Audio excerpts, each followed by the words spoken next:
Estamos de volta agora para o último painel da conferência Conexões entre a Cultura Galega e a Brasileira.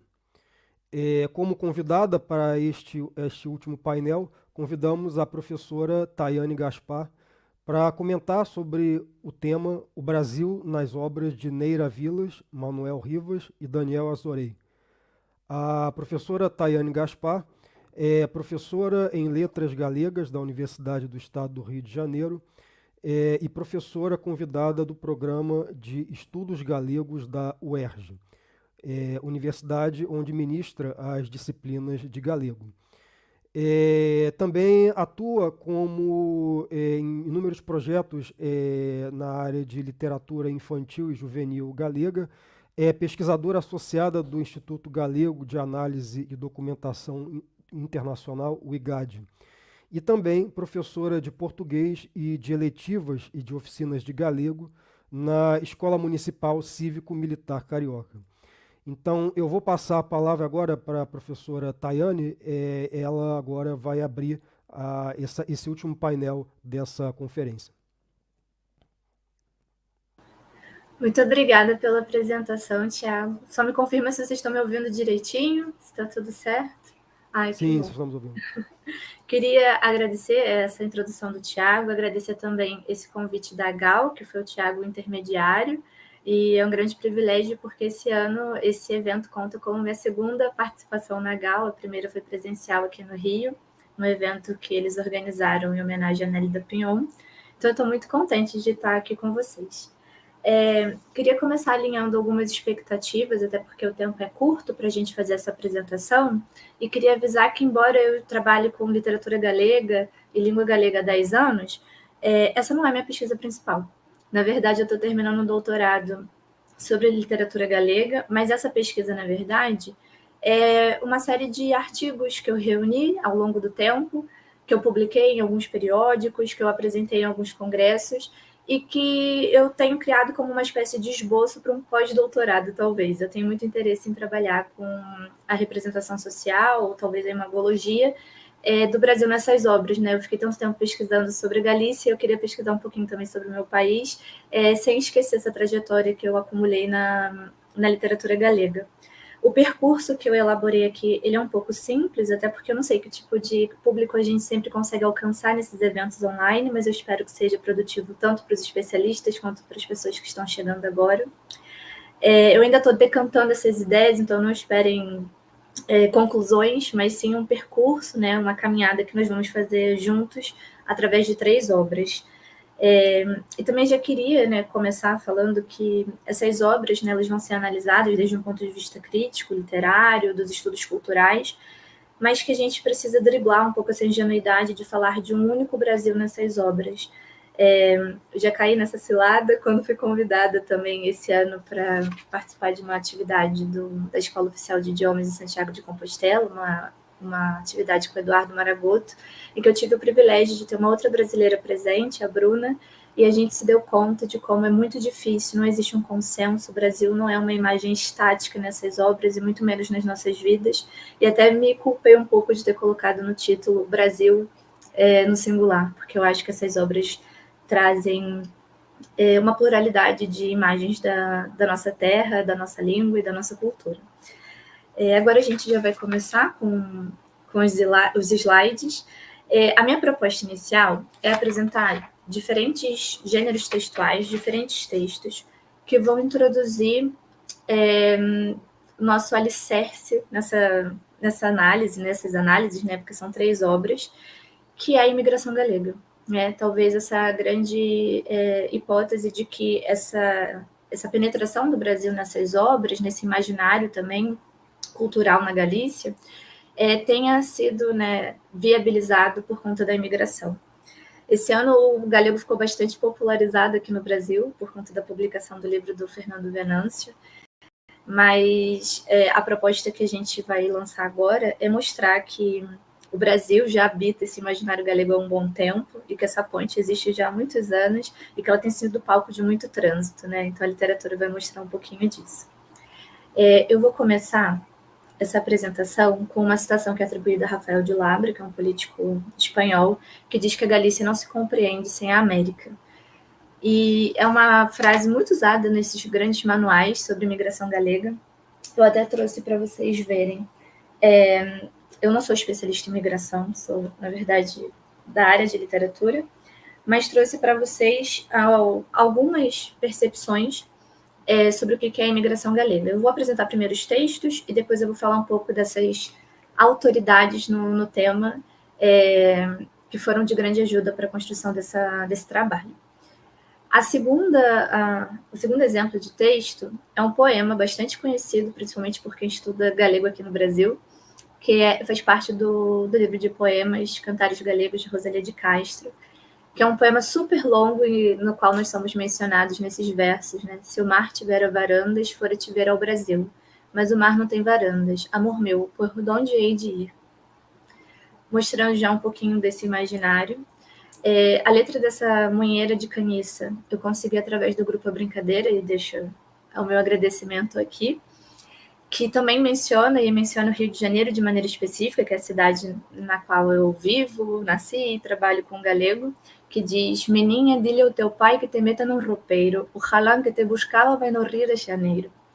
E foi uma cantiga que eu tomei conhecimento nessas idas e vindas até a Galiza, e que me impressionou muito que o Rio de Janeiro fosse mencionado. Então, só para vocês verem que a gente tem uma citação de uma pessoa, uma personalidade política, a gente tem uma citação da mãe da literatura galega moderna, a Rosalía de Castro, mas que o Brasil também penetra esse imaginário popular através dessas cantigas folclóricas. E aqui é uma citação do Vicente Risco, que é um autor muito importante para a minha pesquisa de doutorado, em que ele diz, no livro A Teoria do Nacionalismo Galego, num apartado que ele chama de Imigração, Cultura, Iberismo, Turismo e Estética, em que ele convida os brasileiros a visitarem a Galícia. E ele tem essa frase que diz: pregar aos estudantes brasileiros na viagem projetado pelos estudantes das Américas Latinas à Espanha, que venham também e visitem a Galícia por serem nossos irmãos na língua. Ou seja, só para mostrar que essas obras são contemporâneas, né, de alguma forma, são bastante recentes, mas que esse trânsito ele já habita há um bom tempo, né, nesse imaginário galego. Eu trouxe essas 3 obras e aí já começo me desculpando pelo fato de que essa análise ela não é muito simétrica, porque suponho que esses autores eles dispensem um pouco as apresentações, são 3 autores de grande peso na literatura galega, obviamente a gente vai falar um pouquinho deles, mas Cartas a Lelo, do Xuceneira Vilas, e Tudo Bem, do Manuel Rivas, são obras que são etiquetadas como literatura infantil e juvenil. E a obra de Daniel Surey, Nordeste, que ademais de ser a mais recente, é a única que não é para esse público. Porque, na verdade, a minha pesquisa, né, esse rascunho para o pós-doutorado, ele é um pouco mais equilibrado, ele é um pouco mais simétrico. Eu estudo também Os Nomes da Morte, do Vitor Baqueiro, que fala sobre o Brasil, fala sobre a imigração no Brasil, mas que também não é literatura infantil e juvenil. Mas pela apresentação do Tiago, vocês viram que eu estou trabalhando muito e eu sabia que eu não ia dar conta de colocar mais um texto nessa apresentação, então peço desculpas, mas assim que eu terminar meu doutorado e começar o pós-doutorado, vocês vão ter acesso também à análise desse livro e trazer esse panorama assim um pouco mais... talvez mais consolidado, né? Porque vai ficar um pouco estranho a gente trabalhar com essas 2 obras da literatura infantil e juvenil e logo passar para uma outra, né? Sem muita introdução, né? De maneira muito abrupta. Mas eu espero que fique claro para todo mundo esse percorrido e essas diferenças das obras. Para quem não conhece, Cartas a Lelo é um livro, como eu disse, da literatura infantil e juvenil, que remonta essa literatura epistolar, embora seja completamente fictícia, e que fala de um menino que já fez parte de outros livros do Xuceneira Vilas, né? Que é como se fosse uma trilogia em que esses personagens eles se embaraçam, né? Eles são repetidos, são retomados, e ele faz essa correspondência com o amigo Lelo, é o Tonho que escreve, que conta, né? O Tonho contando sobre a Galícia, então o Brasil ele não é protagonista nessa história, mas o Lelo sim está em Salvador, na Bahia, e eles começam essa conversa epistolar. E a gente não tem acesso às cartas de Lelo, isso também é muito interessante, porque a gente tem vamos dizer assim, né, um intermediário entre as impressões do que é o Brasil para os galegos. O Tudo Bem é uma obra que foi publicada em 1885, né, pelo grande Manuel Ribas, um dos autores mais traduzidos e muito conhecido até aqui no Brasil. Embora essa obra não tenha uma repercussão, um eco muito grande, nas minhas pesquisas eu encontrei pouquíssimos textos sobre ela, e todos, né, dentro do contexto galego, pouquíssimos não, acredito que nenhum, dentro do contexto brasileiro, que fala sobre um imigrante galego que vem aqui no Brasil. Ele é jornalista de futebol e ele se envolve numa série de crimes e mistérios. É uma novela policial. E por último, que é o mais recente, que é o Daniel Assorei. Esse sim eu tive o privilégio de ter mais acesso aos materiais, até porque o autor ele é muito acessível, e que ganhou o prêmio Repsol, então teve uma reverberação um pouco maior nesse sentido, e que foi estudado na UERJ, né, dentro de um grupo de pesquisas que trabalhava com a imagologia, né, a construção das imagens do sertanejo na obra em várias obras, né, e no meu caso, dentro desse contexto da literatura galega. Eu não vou falar muito de teoria, porque eu não conheço muito o público que está nos assistindo nesse momento, então eu não vou traçar uma fronteira muito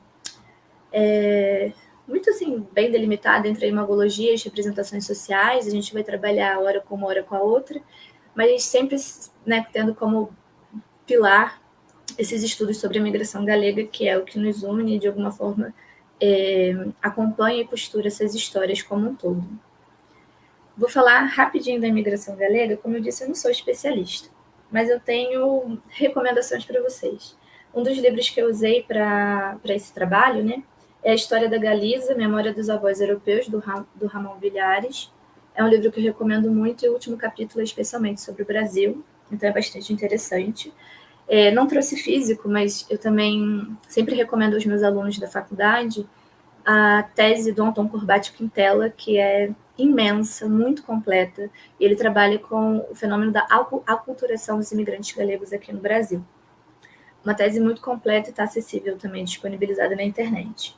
E também temos o privilégio, eu sou da UERJ, né, da graduação, mestrado, e agora atuo como professora convidada no programa de estudos galegos da UERJ. E lá na área de histórias nós temos uma professora chamada Érica Sarmiento, que também é filha de galegos, e ela é uma grande especialista na imigração galega, sobretudo no Rio de Janeiro. E aí aqui tem portugueses e galegos no Rio de Janeiro, uma cidade, outros olhares e vários atores, mas é só um pequeno exemplo do que é a obra dessa pesquisadora, vi que vocês mulher. É só um pequeno exemplo. Ela tem diversas publicações sobre a imigração e é uma autora que está ganhando assim, muito reconhecimento aqui e fez um trabalho excelente. Não tem como falar de imigração galega sem citar a Érica Sarmiento. Mas, embora eu não seja especialista, a gente vai construir aqui um pequeno percurso do que foi a imigração, né? A gente sabe que a imigração galega é um fenômeno bastante antigo, mas ela muda, ela sofre um processo diferente, né, no século XIX para o século XX. Então, de uma imigração temporária, ali com pequenos deslocamentos, ela acaba sendo uma imigração que vai ser direcionada para a América, e a gente vai ter esses países de destino um pouco estabilizados até 1930.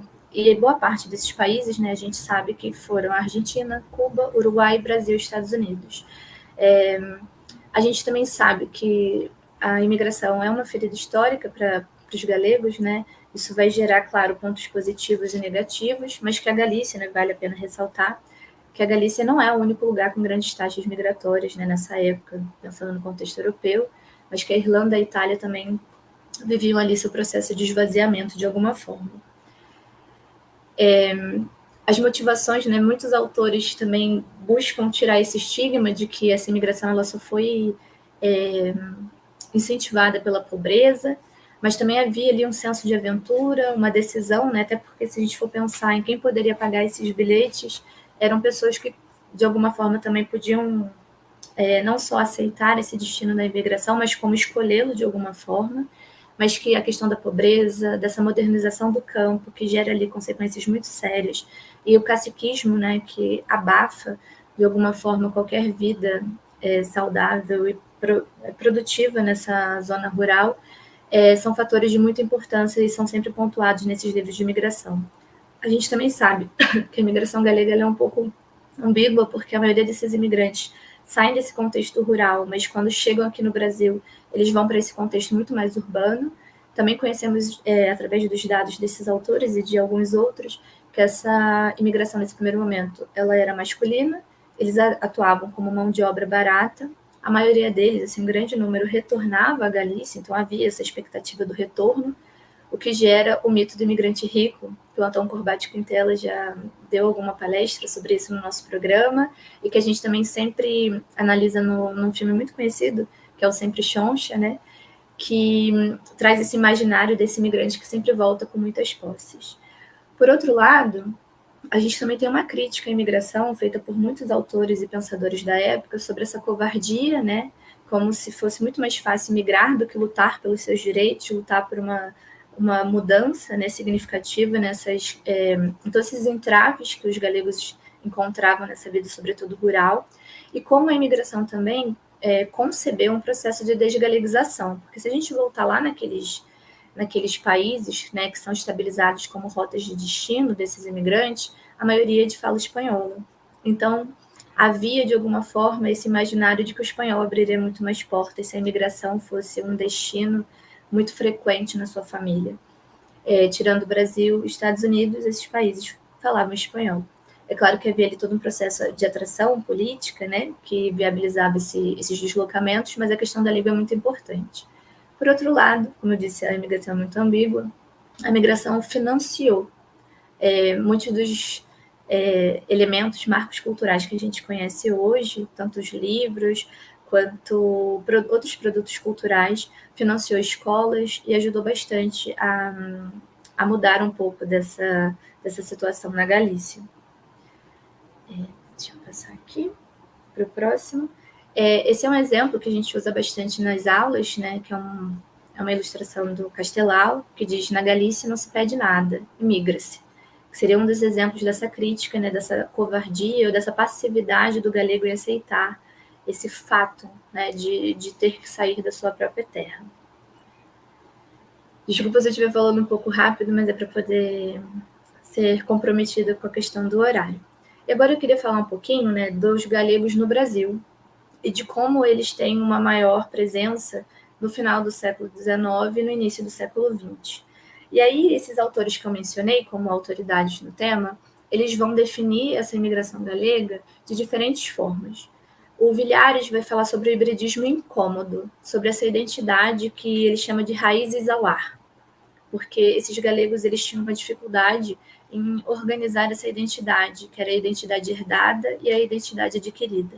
Então havia ali um certo que ele chama de hibridismo, né, dessa sobreposição de culturas, que ele chega até a comentar sobre a questão da Nélida Pinhon e de como ela se coloca também nesse lugar, né, de alguma forma transpor essas saudades, essas lembranças para dentro desse contexto brasileiro que ela habita.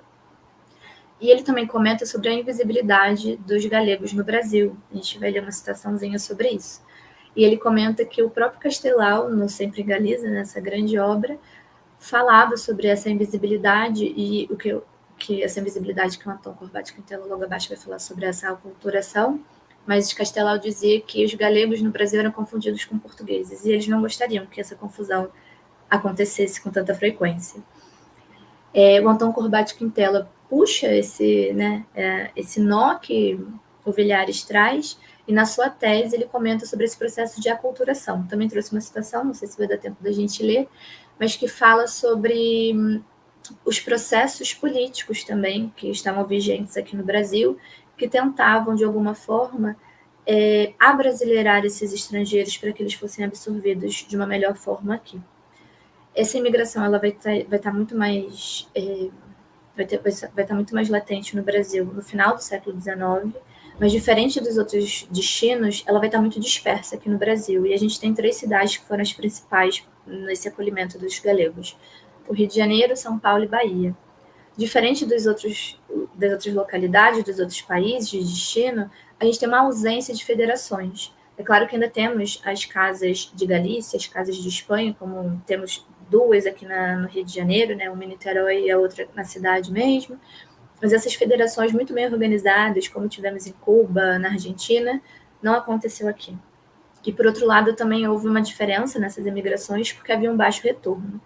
E o Antônio Corbatti Quintela também traz as produções jornalísticas que comentam todo esse trânsito dos galegos aqui no Rio de Janeiro e de que maneira eles percebiam a cidade, como essa cidade começa a aparecer também nesses textos, tanto realistas quanto ficcionais. E a Érica Sarmiento, que é essa professora da UERJ que eu citei, da área de História, ela também conseguiu mapear os bairros e as ruas em que os galegos se concentraram em maior número. E ela coloca o centro da cidade ali como um lugar muito importante e consegue também buscar a origem desses galegos concentrados nesses locais. E ela tende a acreditar que, por conta dos documentos, a maioria desses galegos eram provenientes de Santa Comba. Ela traz essas informações muito bem detalhadas nas obras.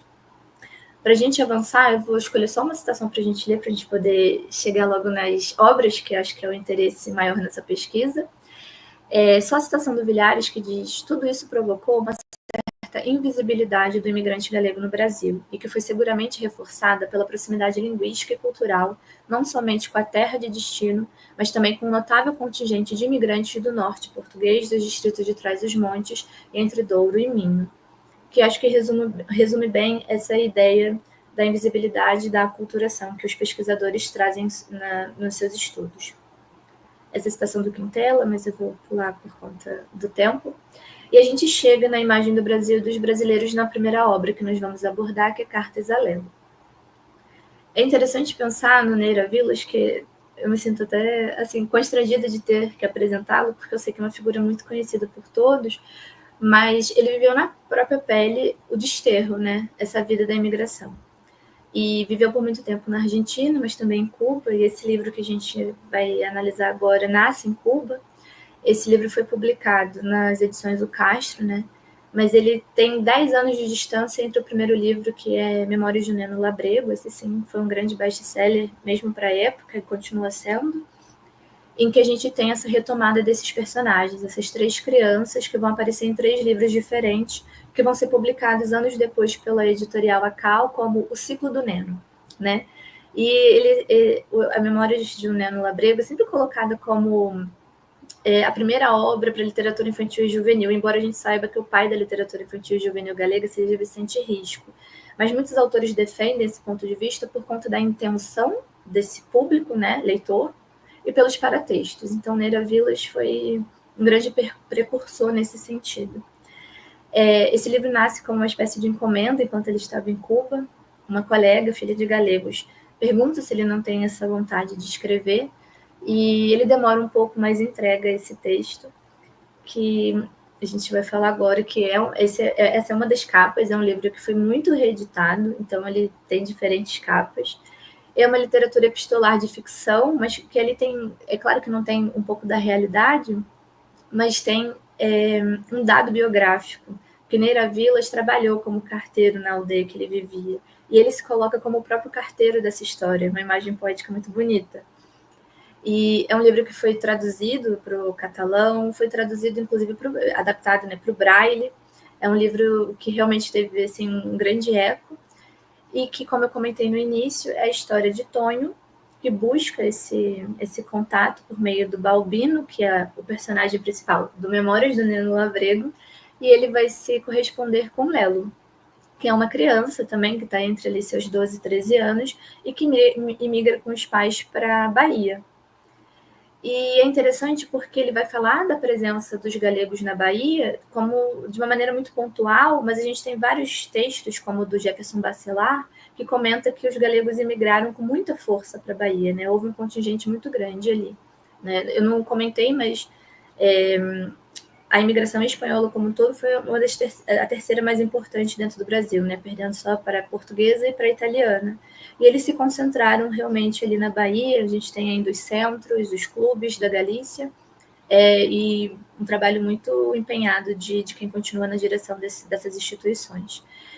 E eu também já comentei, mas queria só retomar, que o Brasil não é protagonista, porque esse livro, na verdade, foi pensado para essas pessoas ou imigradas, ou essas pessoas que estavam na Galícia e viam certos costumes e certos folclores serem perdidos. Então, Neira Vilas não coloca o Brasil como o leitmotiv dessa história, né? Como esse fio condutor, mas como um contraponto a essa Galícia rural essa Galícia que fica ali no imaginário, que vai sendo distanciado, porque esse personagem, o Lelo, ele não volta para a Galícia, pelo menos não sabemos nessa obra, e continua sua imigração até o Uruguai. Então é muito interessante porque o elo entre essa identidade da galega é feita pelas cartas, que tem tudo a ver com o que nós falamos do hibridismo incômodo que o Villars traz. E aí, só para vocês verem que o protagonismo é a Galiza, esse livro ele foi ilustrado por alguns artistas, mas a gente também tem os desenhos do Ceone, que é, né, também super conhecido, para vocês verem que os desenhos todos remetem ao contexto galego. Não existe nenhum desenho dentro desse livro, né, nenhuma ilustração que faça alguma referência ao Brasil, diferente dos outros que a gente vai ver já já.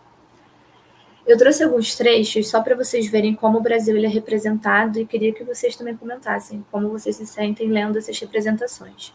Mas num dos trechos, ele comenta, né, sobre o Brasil e diz, e Lelo, esse aqui é a introdução, né, Lelo contesta, né, desde o Brasil. Esse aqui é só o prefácio do livro que o autor fala.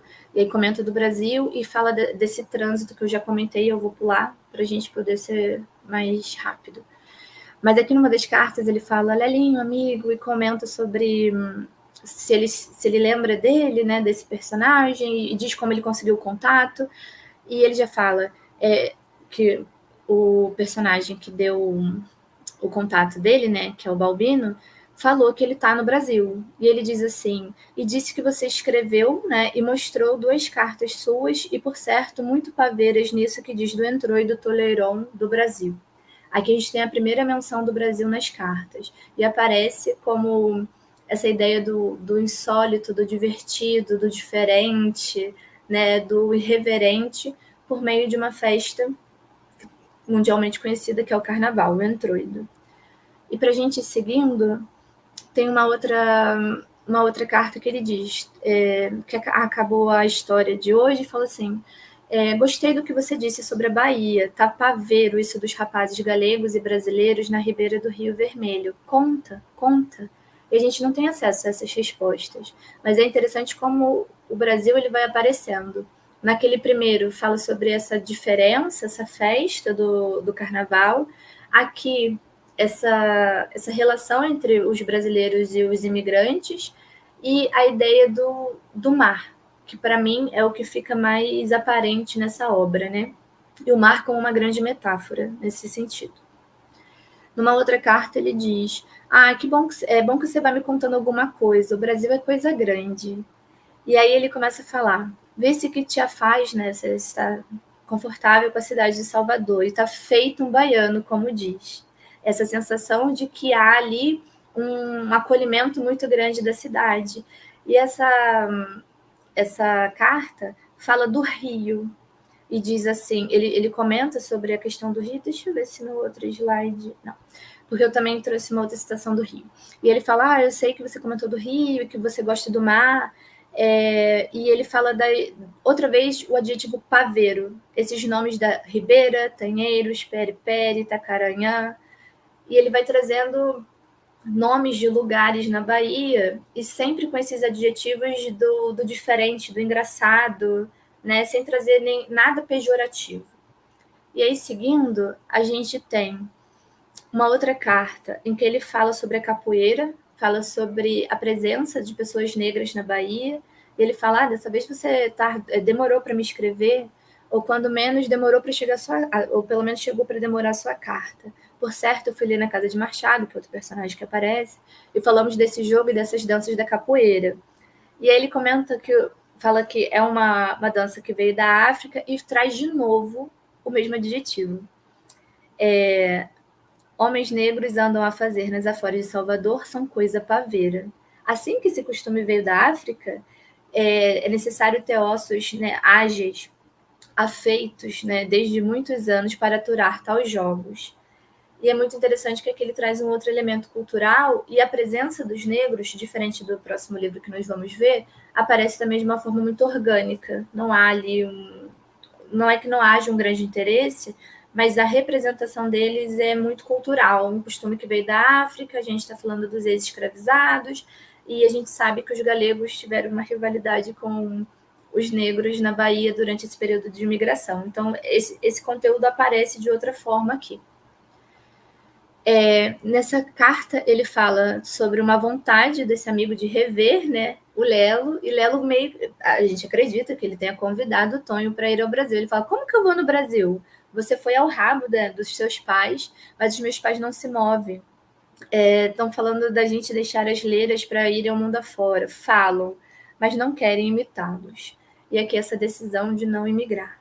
E o Brasil como esse lugar distante, esse lugar que não é acessível para todos eles e que ele diz que só vai sonhar com o Brasil, porque ali abaixo ele diz, não me tentes agora com esse de viajar para o Brasil, nem para outro lugar longe, pois você sabe que eu não posso nem sequer sonhar com isso. Bem o sabes. Né? Essa ideia também que a imigração não era acessível para todos. E por último, a última menção ao Brasil é quando ele envia uma última carta, porque o livro também se encerra por aí, em que ele diz que vai embora e vai para Montevidéu. E é interessante que ele fala sobre andam mal as coisas ou é nada mais para tentar a vida em outro lugar? E não há uma resposta. Ele fala, eu vi no mapa que a distância é longa entre um lugar e outro. E deixa entender que esse Brasil foi já um paraíso de políticas atrativas, essa promessa de progresso cultural e que não se cumpre de alguma forma, embora a gente fique sem entender por quê, porque o livro não traz mais informações. Aqui fala da cidade de Salvador, fundada há 400 anos, com um pedaço embaixo, porque a cidade de Salvador tem esse desnível muito bonito, e sempre beirada ali pelo mar. E aqui ele comentando sobre gente branca e gente moura de todo, que vai depressa, canta e barulha, e fala quase como nós. Aqui tem uma tentativa de aproximação linguística que é bastante interessante, pensando nessa ideia da invisibilidade, dessa confusão entre galegos e portugueses. E ele termina com, que bom é andar o mundo. E aí ele fala que ali, né, na aldeia, eles ficaram comentando sobre essa carta, depois que ele recebeu e leu para os colegas. E aí queria só avançar para a gente pensar nos tópicos que essa obra traz, né? O Brasil sempre como uma curiosidade, a gente não vê grandes estereótipos sendo ou legitimados ou refutados, mas esse Brasil exótico, diferente, né? Como um lugar de oportunidades, ainda que de maneira momentânea, porque há ali depois essa decisão de ir embora do Brasil, a presença da cultura africana.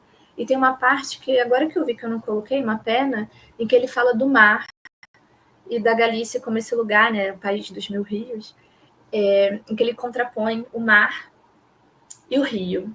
E esse mar aparece como essa ideia do novo, de desbravar o mundo como um canal de comunicação, um lugar de oportunidades, um lugar do desconhecido, esse mar como potência, enquanto o rio aparece de uma maneira muito estática. Ele fala, você lembra do rio? Está no mesmo lugar, você lembra do rio? E ele traz umas metáforas muito bonitas, como o rio pai de todos, o rio como a feira, leva de tudo, mas esse rio que está sempre no mesmo lugar, e o mar como essa ideia de movimento. Isso aparece, né, sempre em contraposição. E agora a gente vai passar para o segundo, e aí se vocês da produção, da parte técnica, quiser me falar sobre se eu tenho que ir mais rápido, mais devagar, pode avisar que eu vou me organizando para não ultrapassar o tempo. Mas agora a gente entraria nessa parte da segunda obra, que é O Tudo Bem, do Manuel Rivas. Eu comentei que ele foi publicado primeiramente na década de 80, mas a edição com a qual eu trabalho, na verdade esse é o tema da minha monografia de especialização na UFRJ, eu trabalho com a edição de 2010, que vocês vão ver que sofreram algumas mudanças, como o título, que foi encurtado, a capa que muda, existem alguns paratextos que foram adicionados, então isso também traz mais informações, mais traços para essa narrativa. Manuel Rivas, eu não vou me demorar muito, é um autor contemporâneo, muito midiático, né? Que aparece sempre nesse entre-lugar, porque ele não condiz muito com a geração de 80, essa geração na qual ele é inserido dentro da historiografia literária. Ele trabalha muito com literatura e jornalismo, então a gente sempre encontra uma linguagem mais fluida, essa oralidade que aparece principalmente nesse texto que a gente vai falar agora. ele também tem, né, ainda essa vontade de explorar a relação da Galícia com o mundo.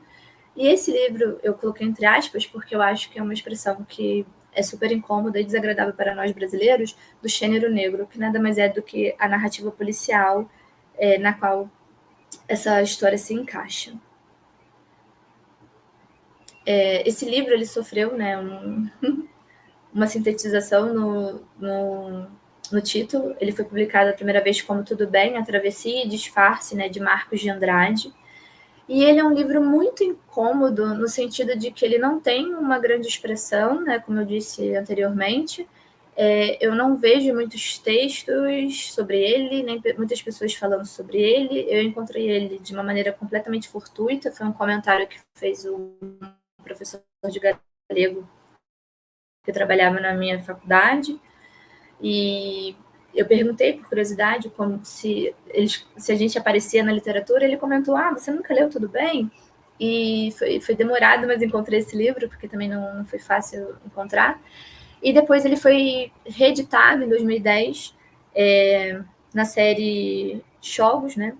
Como etiquetado como literatura infantil e juvenil, como era também o anterior.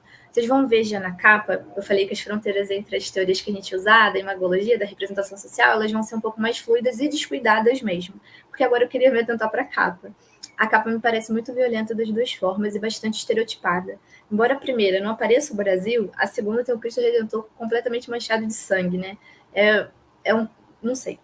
Toda vez que nós apresentamos essa obra para o público brasileiro, surge, né, um pequeno desconforto, né, dessa representação.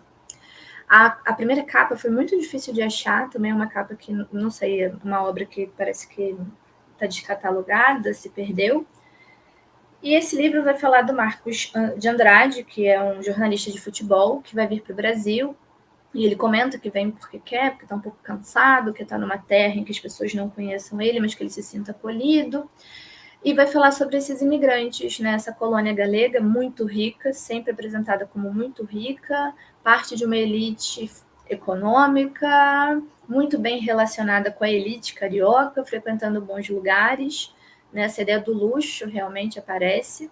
O Brasil ele vai aparecer muito engaiolado em estereótipos, é o país do futebol, é o país das mulheres bonitas, e vai aparecer um traço bastante curioso, que é a racialização de praticamente todos os personagens brasileiros que aparecem na obra. E o futebol aqui, ele aparece como uma grande metáfora, né? Se a gente conseguiu extrair a metáfora do mar na obra do Neira Vilas, aqui no Manuel Rivas, o futebol também é metáfora política, né? E que faz uma analogia sobre oportunidades, sobre essa visão eurocêntrica um pouco mais defasada e essa promessa que também aparece do Brasil como novo, né? Essa emergência da América, de alguma forma, que vai guiar os novos tempos. Eu trouxe, mas por conta do tempo também não vou falar muito, eu encontrei 2 textos muito interessantes para essa pesquisa. Um é do Lousada e outro da Dolores Villavedra. Esse que a gente está vendo projetado é uma espécie de resenha sobre a obra que diz que é uma novela que falha em tudo. Falha em ser literatura infantil e juvenil, falha nos seus elementos, e diz que tem todos, vamos dizer assim, todos os elementos necessários para que uma obra seja da literatura infantil e juvenil, mas que de alguma forma essa obra não consegue ser bem sucedida nesse projeto, nessa empresa. É uma obra muito lacônica, muito difícil a leitura para brasileiros, e que, né, o Lousada diz que falha. Essa é a palavra que ele usa, ela falha, né? E traz essa questão da agilidade, existe ali uma intenção de aproximar a variante brasileira e o galego, mas não funciona, me parece um pouco desorganizada a forma como essa fluidez, esse contínuo linguístico é apresentado ao leitor. E ele fala que o Brasil aparece como esse lugar exótico dessas narrativas da literatura infantil e juvenil, mas que não flui, é um texto que não flui. E muito pouco comentado e com poucos referenciais teóricos ou resenhas para a gente também poder aprofundar nessas questões do que não flui, o que funciona e o que não funciona. Eu trouxe alguns trechos para a gente ver de que forma essa obra é apresentada ao leitor, aqui é essa citação que eu comentei, que é quando o Marcos de Andrade, que é esse galego jornalista, vem para o Brasil e explica por que ele veio. Que aqui já parece uma grande estereotipação do Brasil, e o Brasil, né, no caso o Rio de Janeiro, porque fala mais do Rio de Janeiro, ele aparece como um lugar que promete muito e não entrega muita coisa assim, em retorno. E esse personagem, ele vai ficar preso dentro de uma bolha de também estrangeiros, ou nessa bolha galega, vai frequentar só lugares da Zona Sul, na maioria das vezes, e ele se envolve num assassinato. E aí eu não vou dar spoiler para quem tiver interesse em ler a obra. Mas nesse trechinho, nesse excerto que ele comenta por que ele foi para o Brasil, ele diz: isso é um absurdo, disse Marcos, subindo o tom de voz. É claro que eu não tenho nada que ocultar. Tanto faz o que pensem. Sabe de uma coisa? Eu vim para o Rio na procura do sol e da solidão, entre gente que me compreendesse, mas que me considerasse estrangeiro. Não quero ter nada que me ate, nem sequer a necessidade de me desculpar, né, de se explicar. Nesse outro trecho, eu sinalizei a forma como esse contínuo linguístico ele é trazido, porque a gente vai ver a castanha de sapucaia, que é uma árvore, e a chacarandá, sempre em itálicos. Então, as palavras que eles consideram brasileiras se colocam em itálico, entre aspas, mas existe também uma tentativa de transformar a variante brasileira, que soa um pouco mais galega, com uma palavra você, que é escrita de forma errada, mal acentuada, e aparece sempre como se o português do Brasil fosse uma coisa também muito exótica, e esse tudo bem como se fosse a única coisa muito traduzível ou intercompreendida entre os personagens. E aí aparecem essas palavras, e por isso que eu trouxe essa parte. Fala aqui da rua de Ipanema, de Vinícius de Moraes, e aí a gente vê que o Brasil é apresentado pelos seus produtos culturais que são consumidos do outro lado do Atlântico, mas que o Brasil em si não está sendo usufruído de todo, vamos dizer assim, né? Passa por pequenos crivos e filtros. Nessa parte é onde aparecem os maiores adjetivos, né, que vão racializar esses personagens brasileiros. E é quando o Marcos de Andrade visita o Maracanã pela primeira vez, o estádio do Maracanã, que sim fica situado na Zona Norte, ao lado da minha universidade, inclusive. E aí ele fala do porteiro, que se chama Toquinho, e que ele é um velho brancarão, que é uma expressão que hoje em dia é considerada bastante racista, e diz que ele tem uma expressão melancólica, que a sua palavra sobre a arte da bola é sempre respeitada pelo circo de pretinhos que pelecham, né, brigam pelas bolas perdidas, essas crianças quase nuas, que têm como única escola os entretempos do Maracanã. Eu estou notando alguns erros ali de digitação, peço desculpas. Alunos ensimesmados com mestres do Botafogo, do Flamengo, times de futebol aqui do Rio, aprendizes que vibram e sonham com as mil maravilhas do seu corpo, quase espido, ele reforça essa ideia da nudez, e sonham com as mil maravilhas do... Ai, aqui tem a repetição, perdão. Mais o brunido, brunido, né, o corpo, bronzeado pelo padroado do sol. E a maioria desses personagens vão ser racializados, o que não teria nenhum problema se... Vou passar essa parte aqui, só pra gente... Aqui.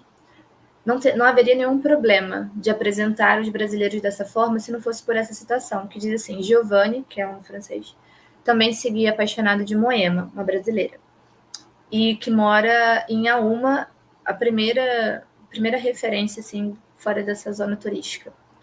Ao caralho, podia exclamar com desacolgo, mas não, pedia outro cigarro e sorria. Havia tempo que as louras e as brancas deixaram de ser modelo de beleza feminina no Brasil. E dentro dos grupos, das discussões que nós temos encabeçado com esse livro, soa um pouco estranho esse projeto da democracia racial, esse paraíso racial aqui no Brasil, porque dá por encerrada muitas lutas antirracistas. E aqui essa mulher ela é realizada de alguma forma nessa narrativa, enquanto outras, né, uma outra personagem, que é uma senhora mais velha, não é. E aí parece que cai nesse lugar da hipersexualização das mulheres negras, que de alguma forma não sabemos se foi uma ironia do autor e nós não percebemos a retranca, né, galega, ou se realmente é má atualização do livro nessa época, né? Esse é um livro que está envelhecendo muito mal e muito desconfortável para leitores brasileiros. Vou também saltar alguns slides para a gente poder ser um pouco mais conciso, mas eles passeiam muito por lugares da Zona Sul, né? Santa Teresa aparece, né, como morada dele porque o quarto é barato, citado no texto, mas é uma área que a gente tem que considerar como uma área não só turística, mas da classe média alta, né? Então, ainda que não esteja na Zona Sul, aparece um certo elitismo nessa narrativa, sempre permeado por essas ideias da violência, né, e do Brasil como um lugar, atenção à descrição, uma cidade poliédrica, de fato né, mas uma cidade entediante, o país do entroido, né, o entroido aparecendo novamente, afim dominado por tristes, desastrosa, um lugar dotado da nova sensatez e de um exílio militante, parte do exótico Brasil, onde a floresta está sempre à espreita. Então há também uma descrição que recai um pouco nesses estereótipos e que soa um pouco pejorativa dentro da narrativa. E esse livro também conta com algumas ilustrações, pelo menos a edição que eu tenho, que é a mais recente. A gente tem essa primeira, que é o Maracanã, que para quem já foi, não sei, eu olharia e não reconheceria o Maracanã. E uma outra bastante genérica, que é esse imigrante, o mito do imigrante rico, né? É quase a descrição que a gente tem imagética desse imigrante rico, passeando enquanto crianças negras, né? Sem roupa, essa ideia dessa nudez, né? Dessa exibição, exposição do corpo, estão ali jogando de alguma forma. Então, os tópicos que a gente reuniu dessa obra foi justamente esses estereótipos do lugar do sol, do futebol, da violência das mulheres, essa racialização e uma reiteração desse mito da democracia racial, que de alguma forma desarticula muito das discussões que nós temos hoje em dia, um certo elitismo, essa imigração que não consegue furar a bolha estrangeira, não há uma grande integração fora da relação de trabalho que o Marco de Andrade tem no jornal o Globo, né? Mas, fora isso, ele não convive com muitos brasileiros, a convivência com os brasileiros é aquela convivência um pouco forçosa.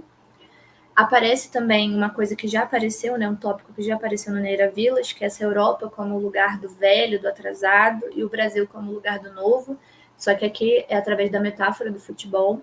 E essas questões linguísticas que prevêem ou buscam alcançar esse contínuo linguístico, essa aproximação, e que não acontece, né? O texto não explorou muito bem ou explorou de maneira bastante limitada, que não atendeu às expectativas. E, por último, a única obra desse pequeno corpus de análise que não faz parte da literatura infantil e juvenil, e que é a obra mais recente, que é o Nordeste, de Daniel Assorei. Daniel Assorei, ele é escritor, professor de literatura e língua galega na Galiza. Ele escreve tanto poesia quanto narrativa, e também obras muito bem faladas da poesia, embora eu pesquise só a narrativa dele.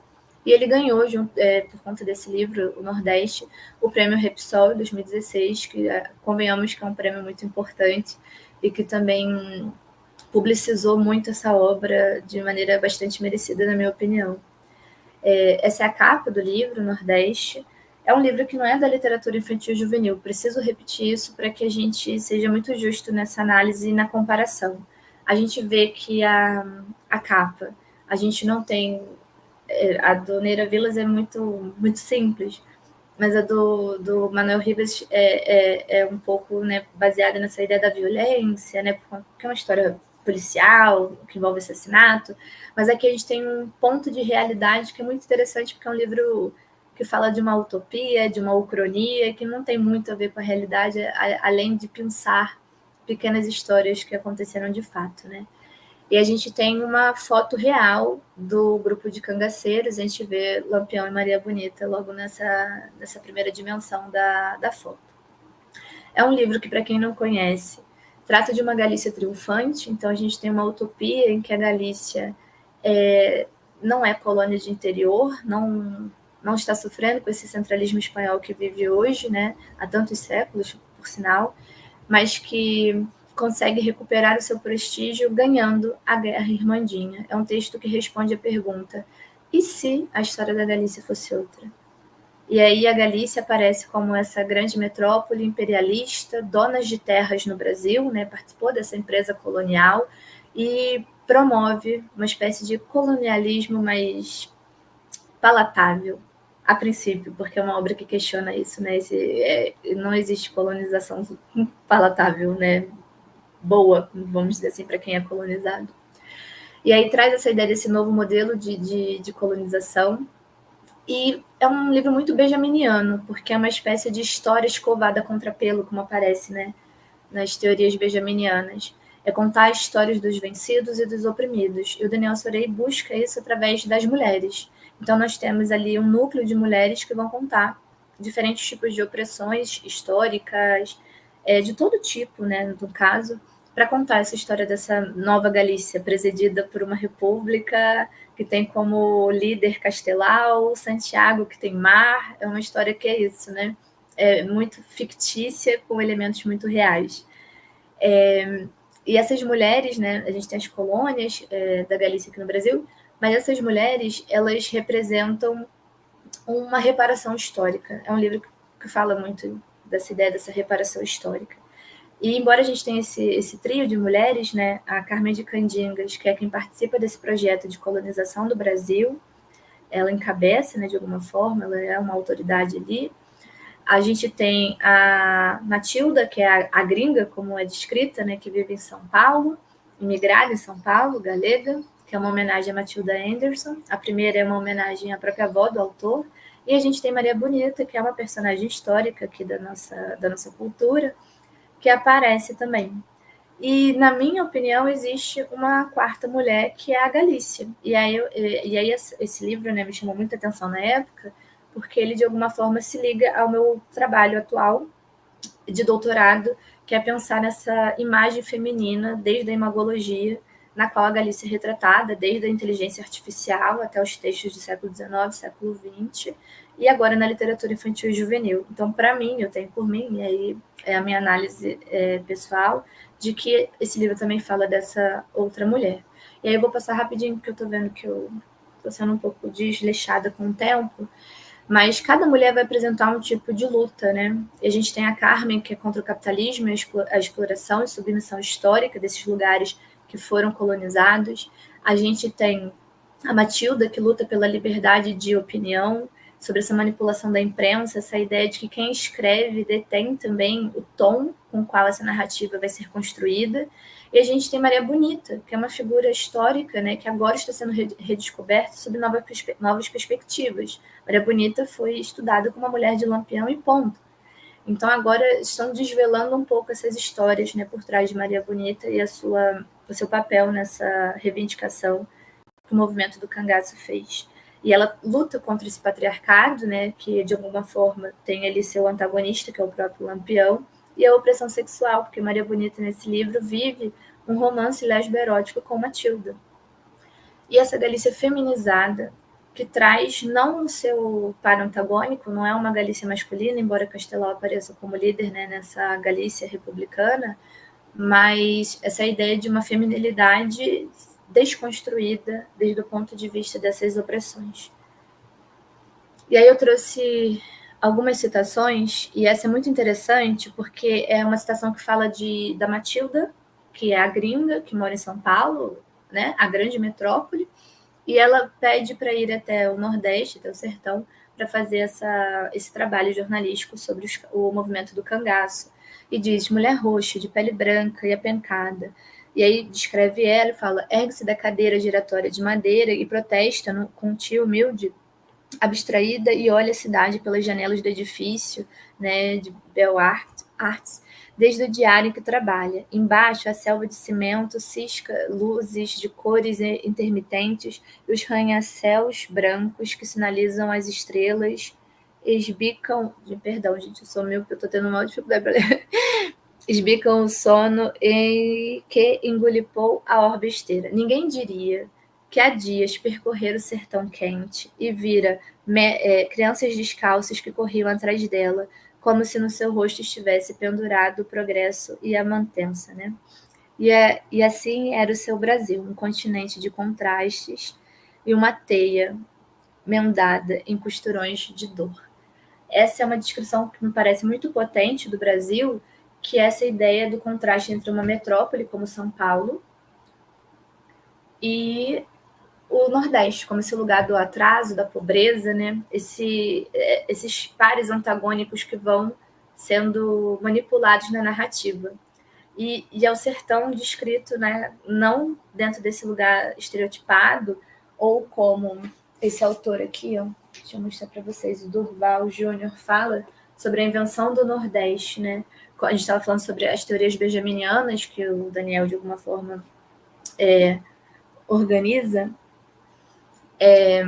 organiza na sua narrativa. Esse Brasil, ele não cai nesses estereótipos, mas nessa criação de contrastes, né? O Nordeste, de alguma forma, só está caracterizado dessa forma porque a gente está colocando ele em oposição com um lugar muito diferente, que é São Paulo. Mas que isso é fruto de uma construção também linguística, imagética. E aí fala do povo brasileiro que leva sofrendo durante 400 anos uma guerra sem tréguas nem armistícios, batalhas desiguais que sempre acabam, né, com a exposição de cabeças cortadas dos de abaixo. E é muito interessante porque fala desse Brasil como um lugar de diferentes tipos de luta, mas que lutam, de alguma forma, pelo fim desse contrassenso aí da elite, dessa construção, né, desses lugares desde o ponto de vista, desde do ponto de vista de uma elite que narra, sempre uma elite que narra, que constrói essas imagens e se ocupa de mantê-las de pé. E aí vou avançar para a gente poder finalizar. Aqui fala sobre essa colonização que nunca vai ser benéfica para ninguém, né? Na escola, no Brasil, os mestres descreviam a colonização galega como modelo de tolerância e eficácia. Atribuíam também às pobrezas e misérias do país a derrota galega frente a Portugal. Ademais, ainda que hoje Getúlio Vargas apoie a ocupação da Galiza, esse moratório apresentara sempre os galegos como louros esforçados que vieram ao Nordeste para entregar o progresso a uns selvagens lacaçantes. Esqueciam todos o sangue e as matanças. Ninguém queria lembrar os mortos, nem o comércio implacável de escravos, nem conhecer até que ponto as misérias de hoje vinham causadas pelas injustiças e pelas opressões de há muitos séculos. Que eu acho que essa citação já diz por si só. E aí vai vir uma série de descrições, né, sobre São Paulo, sobre esses espaços que os personagens transitam, mas eu queria comentar sobre esse real que alimenta essa ficção nesse texto, porque a gente tem alguns tópicos, né, que primeiro é a escolha do Nordeste, né, não é uma escolha muito fortuita, mas é uma tentativa de uma aproximação entre as misérias e as injustiças, essa construção narrativa do que é o Nordeste e a Galiza. A gente percebe muitas confluências, e isso é muito interessante, porque quando eu dou aula na universidade e a gente faz aquele trabalho de contar a história da Galícia, em todas as turmas, sempre tem um aluno que fica assustado com as semelhanças entre a Galícia e o Nordeste. Semelhanças culturais entre a regueifa e o repente, a literatura de cordel, existem esses lugares comuns, mas também sobre a história. E é interessante que nessa obra do Daniel Assorei não é só uma aproximação, mas uma situação de complementariedade, né? Esse Nordeste seco, em que a sua própria geografia é tida como a própria condenação da terra, e a Galícia como esse lugar da chuva, desse clima também que de alguma forma a limita, né? Ou é sempre colocado em contraponto com o clima de Madrid, que seria mais ameno, que seria mais, não sei, agradável. E a gente vê essa seca sendo complementada por essa abundância de chuva, né? Como se de alguma forma essas duas realidades elas se encaixassem perfeitamente para fazer essa construção desse projeto político e dessa crítica que costura toda a obra do Daniel Assorei. E é muito interessante porque é um livro que traz essas perguntas, né? Do e se há algum jeito dos opressores, dos oprimidos estarem no poder sem se tornarem opressores. E é um livro que responde as próprias perguntas, porque eu acho muito um lugar muito comum da literatura, né, de Paulo Freire, essa ideia de que o sonho de todo oprimido é se tornar opressor. E a gente vê, de alguma forma, esses empreendimentos esbarrando nos mesmos obstáculos que a vida real, né, que a história real, e aí real com muitas aspas, também esbarraram. Então, é um livro que joga com essa ideia da utopia, da ucronia, porque a gente tem várias faixas de tempo que se conectam, que são narradas de maneira simultânea, né? Não sei se ficou claro, porque eu acabei correndo um pouquinho com a fala, mas que tentam, né, entrever essas possibilidades, essas novas histórias e repensar, né, esses próprios modelos, né, de colonização, pensando aí no José Manuel Beiras, né, com o colonialismo de interior da Galícia, e faz uma crítica muito interessante, né, de alguma forma, a essa realidade que nós vemos hoje, esse desprestígio à Galícia e ao Nordeste ligado pelo tema da imigração, desprestígio linguístico, que já é super abordado também pelos linguistas brasileiros, e que Daniel traz a máxima potência por meio dessa narrativa ficcional. E aí eu finalizo aqui porque eu queria ouvir as perguntas e respeitar o horário da atividade. Ainda mais que eu sou a última, suponho que estejam todos um pouquinho cansados. Então, muito obrigado, parabéns pela apresentação. Antes de passar aqui para as perguntas do chat, eu queria fazer algumas considerações finais aqui da apresentação. Primeiro que é muito interessante esse imaginário do Brasil visto pelo outro, né, pelo estrangeiro, né?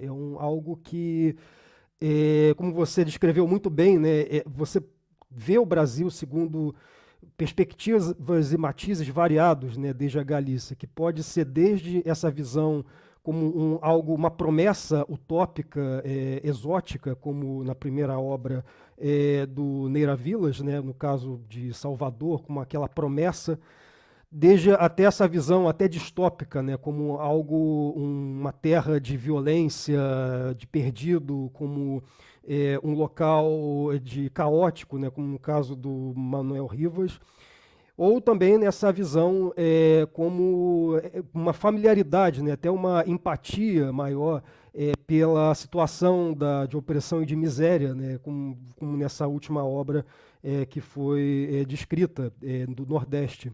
Que eu pessoalmente eu sou também uma dessas pessoas que também, desde que eu cheguei aqui, desde que eu conheço mesmo a cultura galega, eu me espanto também pelas similaridades entre essa cultura nordestina e a cultura galega, né?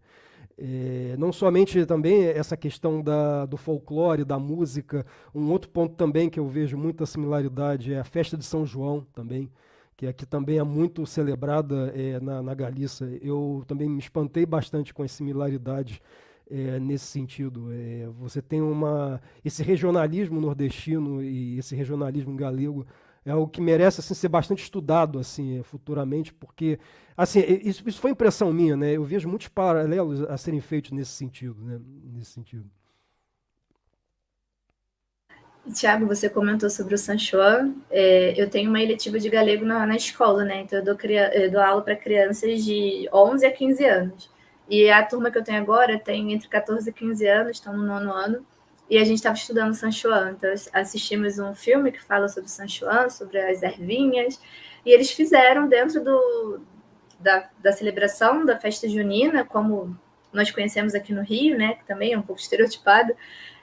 Mas eles recriaram São João galego, mostrando para toda a escola essas semelhanças e as diferenças. Então, eles tinham um stand em que eles contavam os rituais e o que eles viam de conexão e o que eles achavam super diferente. E funcionou muito, né? Porque é uma porta de entrada para a cultura. Ainda mais Não, com pensando certeza. nesse outro contexto, né? Fora da academia. Uhum, com certeza. Eu vou passar agora aqui, dar uma olhada aqui no chat. Pergunta da Suzana Álvares. Só para falar em vantagens socioculturais, quais as colaborações viáveis para aproximar de um público geral a conexão galaico-brasileira? Ideias, formatos, entidades? É uma pergunta que eu acho que cabe muitas respostas, né? Dependendo do objetivo dessa aproximação, o público dessa aproximação, né? Qual é, vamos dizer assim, o projeto por trás dela. E aí, sem querer puxar a sardinha para minha brasa, mas o IGAD, né, que é esse Instituto de Análise e Documentação Internacional lá da Galícia, eles publicam muitos artigos periódicos, tanto do ponto de vista econômico, né, essas possibilidades empresariais.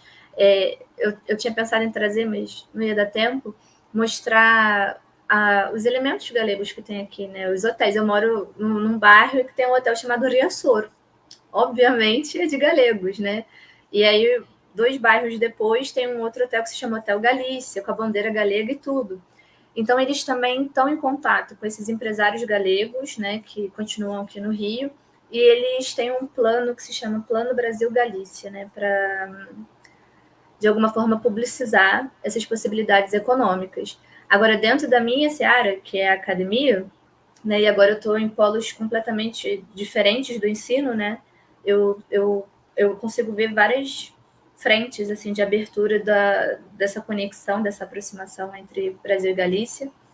Na escola, a gente tem feito esse trabalho e a gente está até conversando sobre um projeto para fazer um vídeo sobre isso, como as minhas crianças que estão num contexto de vulnerabilidade social, a maioria ali das favelas da Zona Norte, né, o Jacaré, o Rato, ou aquela ocupação que a gente chama de ocupação do bairro Carioca, se identificam com o galego. Porque o galego está num estágio de sobrevivência, muito mais do que vivendo propriamente. E eles se identificaram nesse sentido, de um lugar que precisa lutar o tempo todo. E eles se viram nessa luta porque eles também lutam o tempo todo, né? Para não serem estigmatizados, para terem as mesmas oportunidades. É uma conexão que eu não esperava, porque eu não parto daquele contexto, eu não compartilho aquela realidade social com as minhas crianças. Agora, dentro da faculdade, é sempre muito possível, eu tenho uma eletiva na graduação, na UERJ, e as conexões são inúmeras, e as possibilidades de que nós, professores, né, não sei se a Suzana é professora também, utilizemos os textos galegos na sala de aula. A gente faz muitos planos de aula com obras galegas, porque fica parecendo que se não tiver um programa de galego por trás, um leitorado, o galego não tem, sabe, possibilidade de entrada. E a gente tem trabalhado muito com essa visibilidade, né? Vou dar uma aula sobre qualquer tema e por que não trazer um texto galego? Nós tivemos uma aula sobre feminismo e ao invés de pegarmos sempre as mesmas autores que todo mundo conhece da literatura universal, levamos Emília Pardo Bazan e Rosalia de Castro, né? E claro que não é excluir um texto ou outro, mas não sei, dar um pouco de holofote para esses textos e se organizar dessa forma, de tentar não só criar conexões, mas deixar que elas sejam criadas, né? É o que eu falei desde o início, essa ponte ela já foi construída, basta a gente ter essa vontade de cruzar e voltar e fazer esse caminho, né, sobre diferentes perspectivas. Muito bem. A próxima pergunta aqui do Sérgio Marques. Sérgio Marques pergunta: são muito interessantes as visões do Brasil da escrita galega. E o reverso, conheces obras brasileiras com alguma visão da Galícia? Não é a minha pesquisa, Sérgio, mas eu gostei muito da pergunta. Na verdade, essa pesquisa, né, que eu ainda nem iniciei, isso são fragmentos, né, de alguns congressos que eu participei e trabalhei com essas obras, mas a minha pesquisa surgiu em 2018, quando eu morei na rua Homem Santo, Santo Homem, eu nunca lembro a ordem, mas eu morei ali naquela rua e ela era caminho para uma livraria. E aí tinha uns livros ali na promoção, e um deles era sobre samba, Brasil e Galícia. E eu achei tão exótico, assim, até a proposta, eu acabei nem levando, mas ali patinei de será que existe então o contrário, né? O Brasil nas obras galegas, e fui para essa área.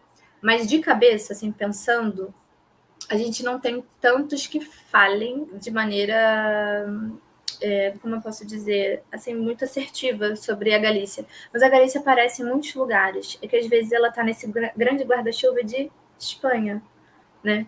E a gente perde algumas referências que, na verdade, estão se falando da Galícia. como, por exemplo, o livro do Ricardo Lísias, Ana O e Outras Histórias. É um livro de contos incrível. Ricardo Lísias é um grande escritor brasileiro. E ele tem uma obra que fala de um rapaz que perde seu pai e na vida adulta, eu posso estar errando alguma informação, tá? Porque eu já li há uns anos. Mas ele perde o pai e ele faz uma viagem para confrontar alguns atritos que ele teve com o pai, alguns traumas, e ele vai até a Galícia, o túmulo do pai é na Galícia. E é um conto que fala sobre a ditadura franquista, ainda que não tão diretamente, né? Ele vai salpicando algumas informações sobre a história da ditadura ali naquela obra que não tem como protagonismo a Galícia, mas se passa na Galícia, né? E acho que de cabeça, assim, pensando, eu tô tão dentro da pesquisa, Sérgio, que é muito difícil ler literatura agora, assim, só a literatura que faz parte do corpo de análise. Mas fica aí uma ideia, talvez, para a gente pesquisar. Quem sabe apresentar num próximo evento o contraponto dessa daqui. Tem a Nélida Pinhon também, né? A República dos Sonhos. Ah, mas essa eu nem falei porque vocês organizaram um super evento e mais publicizado que isso, impossível. Muitas horas de leitura. Foi muito bacana também ler essa obra, que é uma obra que eu tive o privilégio de assistir a Nélida falar dessa obra na UERJ, né? Mas nós só lemos fragmentos durante a graduação, porque é uma obra muito grande também, muito, né, muito assim, completa. E foi muito bacana reler depois de tanto tempo, né, esses fragmentos e conseguir enfrentar o livro agora todo de uma vez. Mas, assim, de cabeça, não consigo lembrar de muitas pessoas que falem. Bom, vamos passar aqui.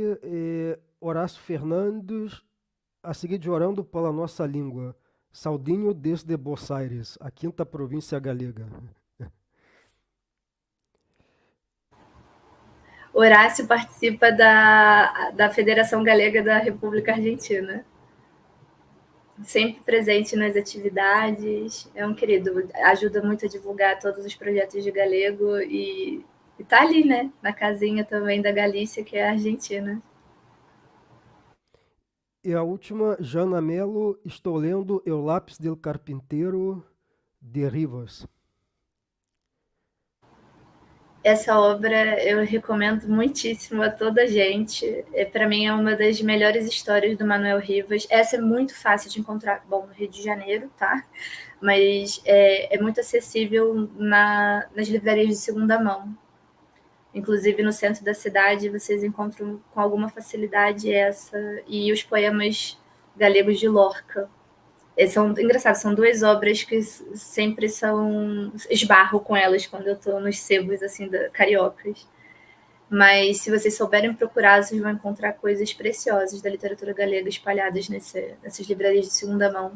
Tenho colegas que encontraram livros autografados por autores galegos, e o Antônio Corbatti Quintelo me deu meu maior tesouro, que vai para o meu testamento quando eu morrer, que é uma primeira edição de uma obra do Ramon Cabanilhas, que é um dos meus autores favoritos.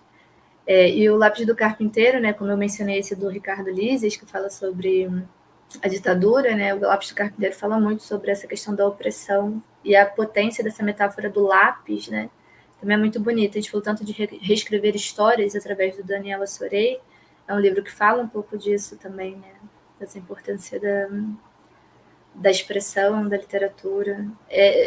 Eu assim, sou suspeita, é um dos meus livros favoritos do Rivas. Esse Maldita Alma, que é um livro de contos. Muito bem. Vamos encerrar aqui. Parabéns pela participação, pela apresentação. Agradeço imensamente pela participar do evento, né? Todos vocês da AGAL, o público da AGAL, agradeço também pela possibilidade de estar aqui como mediador dessa belíssima conferência que teve agora desde 2h30 da tarde, horário da Galícia.